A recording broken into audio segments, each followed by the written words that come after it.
Hi, welcome to my YouTube channel. My name is Hassan Has to Fix. Today I'm going to show you how to set up an Airtag on your iPhone. I have 4 Airtags, you guys can see. So what you need to do is take one out. There you go. It picks up, as you guys can see. And you just say connect and just choose what you want to connect to. Backpack, bike, camera, handbag, headphone, jacket, keys, luggages, umbrella, etc. As you guys can see. Or you can customize the name that you want. I'm going to use this for keys. Then agree. Then it's going to connect. Once that's connected, say done. Once that's done, then go to find mine. So once you go and find mine, that's the one I just connected now.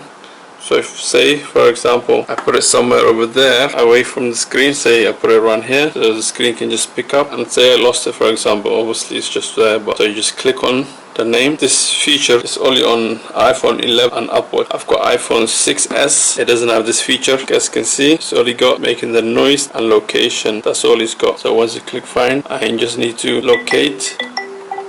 So this is the one. Okay, so as you guys can see, it makes noise. That's how easy it is to set up.